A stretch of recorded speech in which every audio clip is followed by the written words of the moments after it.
Hola, estamos aquí, Jesús Jofre y yo, para contrastar experiencias que hemos tenido de contacto con otros planos, con seres de otras dimensiones, y para decir cómo han empezado esas experiencias.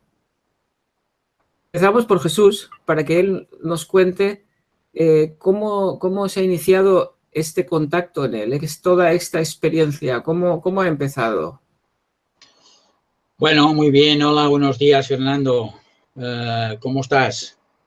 Bien, bien, buenos días. ¿Qué hay? Aquí, nada, dispuestos a comunicar el mensaje y a invitar a su vez a tanta otra gente que debe de haber por ahí, igual que nosotros, que tienen sus experiencias y algún día poder contrastar con todo el mundo. A Sí, ver, pero de momento empezaremos nosotros. desde luego, desde luego. Cada vez hay más gente que contacta conmigo, que me explica sus propias experiencias, que quizás son tan fantásticas, tan extraordinarias como la nuestra, y que pues también están en la línea de que cada vez más hay manifestación de los seres cósmicos con los que la gente está teniendo experiencias, como ahora nosotros, porque ha llegado un momento en el que se necesita difundir más el hecho de otras realidades que existen también, ¿no? Y no quedarnos demasiado en lo que quieren que creamos, ¿no? Entonces, muy bien, nosotros podemos empezar por explicar un poco nuestra propia experiencia y con esto podremos quizá pues aportar nuestro grano de arena. ¿Eh? Tú me preguntabas cómo empezó todo esto de mi propio contacto. Bueno, yo creo que es bastante conocido ya, hay bastantes vídeos que lo explican. Yo estaba haciendo el servicio militar en una base de radar de la provincia de Rosas, o sea, la provincia de Gerona en Cataluña, que se llama, en una población que se llama Rosas, y allí hay una estación de radar que es la que defiende un poquito el espacio aéreo español de todo lo que pueda venir desde la parte del norte de Europa, etcétera. Y allí estaba yo haciendo mi servicio militar y era policía militar, o sea, de los que estábamos encargados del control del perímetro, el control de entradas y salidas de gente, y protección un poquito de las posibles incidencias que pudiese haber, ¿no? Nosotros teníamos perros pastor alemán entrenados en guardia y defensa para ayudarnos en el cometido que teníamos. Y bueno, todo transcurría más o menos normal hasta que un día, un 25 de marzo, esto era en el año 71, los perros estaban muy alterados y no conseguíamos calmarlos, pero bueno, los dejamos porque nos llamaron los compañeros para ver la televisión, que hacían una serie de televisión que nos gustaba. Quedó solo en la caseta exterior uno de los compañeros y los demás nos fuimos a ver la película, ¿no? Con todo, durante todo el tiempo de la película, los perros estaban alterados, ladrando, gritando y es más, aullando, que aunque es una característica que pueden darse en los pastores alemanes, no es lo habitual que se ponga a aullar. Significa que pasa algo que no está muy claro, ¿no?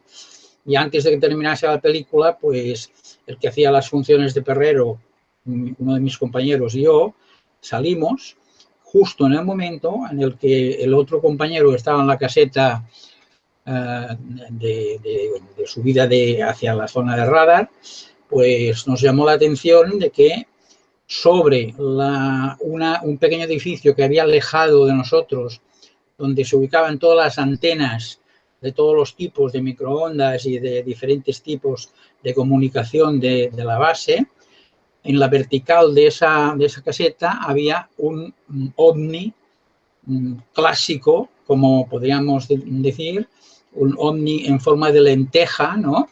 Con una ristra de ventanillas en medio, y estaba relativamente tan cercano que pudimos distinguir perfectamente su estructura desprendía como una luz propia, pero no deslumbraba, ¿no? Eso nos permitió ver perfectamente la imagen de esa nave especial que realmente estaba allí suspendida, ¿no?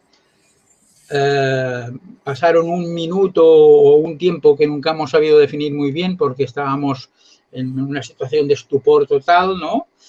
El ovni, la nave, empezó a moverse hacia nuestra derecha, poco a poco, primero subiendo hacia arriba, hacia el cielo, y después hizo un demarraje a una velocidad espeluznante y desapareció, ¿no?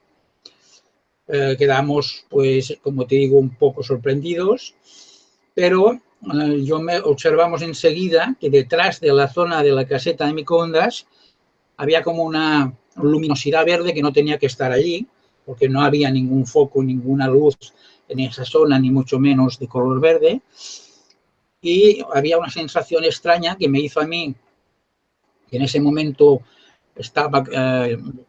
hacía las funciones de cabo habilitado, de pedir a mi compañero, que era el encargado de los perros, que fuese a sacar el perro que teníamos, que era el líder del grupo, un perro precioso, se llamaba Fiero, le pusiese el correaje de obediencia y trajese también nuestros correajes y nuestras armas.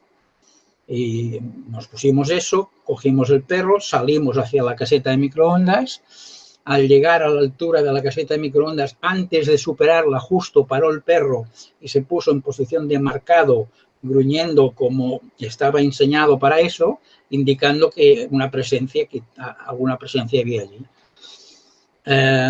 Apareció primero un ruido como de grandes pasos, fuertes pasos que venían hacia nosotros.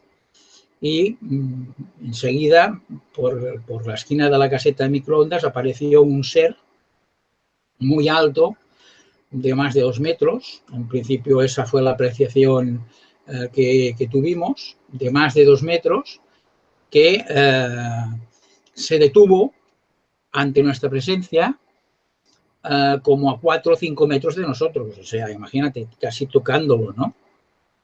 El perro continuaba parado, gruñendo, y mi compañero gritó: "El alto, ¿quién va?".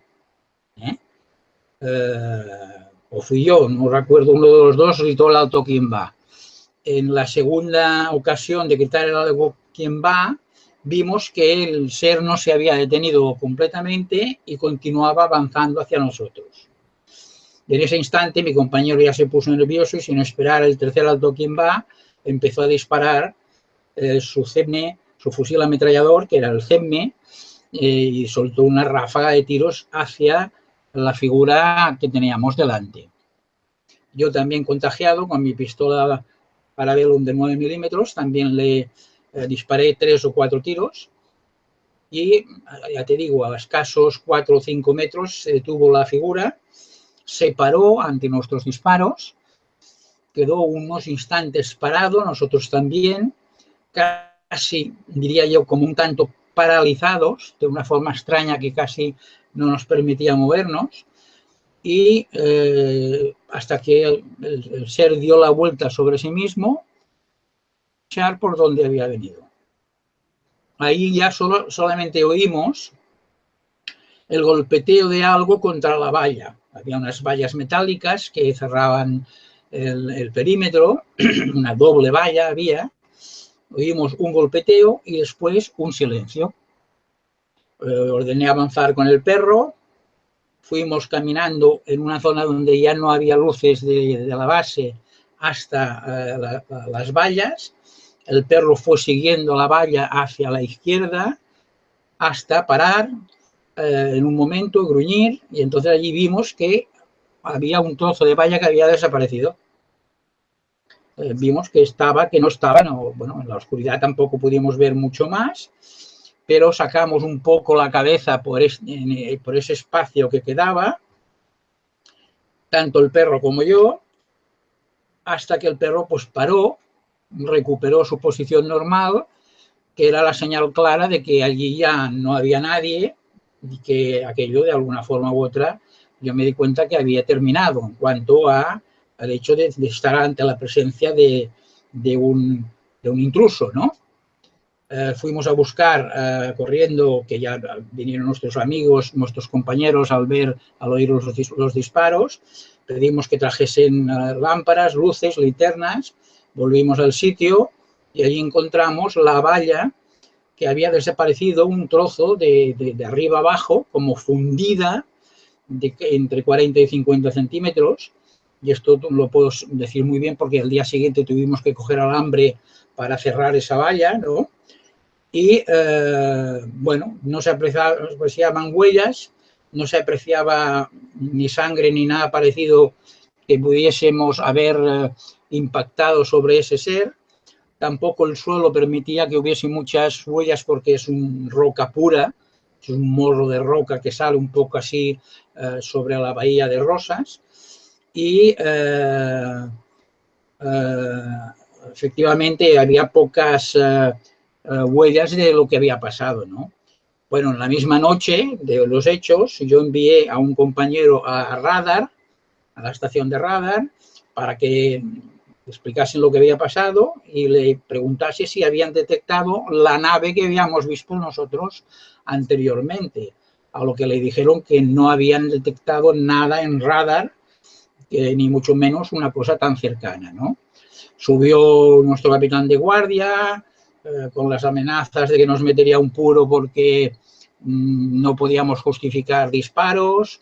Se pensaba que habíamos bebido, que estábamos de juerga, yo qué sé lo que se pensó el hombre, pero cuando vio cómo estábamos nosotros y nuestra seriedad y que los tres relatábamos lo mismo, entonces, bueno, nos hicieron hacer un informe por separado para ver si coincidíamos, que efectivamente coincidimos todos, y al día siguiente se hizo una inspección de zona y se encontró lo que te decía yo de la valla esta, ¿no?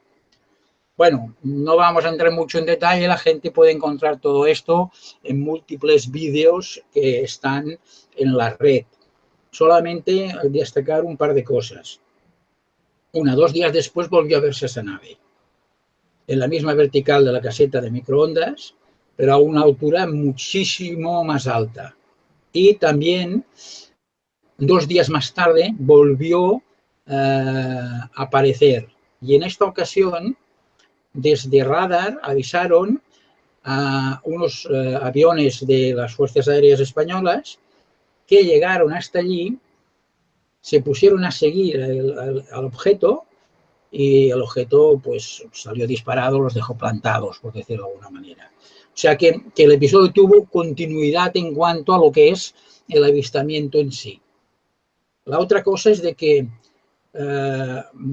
por la noche, esa misma noche, cuando conseguimos ir a dormir a la cama, evidentemente dormir poco, hasta que quedábamos un poco traspuestos, yo tuve una soñación en la que me veía a mí mismo en esa escena en la que llegábamos ante el ser, le disparábamos, y entonces en mi cabeza se oía un montón de palabrería que yo no llegaba a entender porque era como una algarabía, pero que realmente yo pude darme cuenta de que era algo que se me estaba diciendo a mí, que era como una transmisión de pensamiento que recibía de ese ser, ¿no? Y no fue hasta la tercera noche que pude dormir en que el sueño se repitió por tercera vez y entonces empecé a entender las palabras, lo que me estaba explicando este ser, ¿no?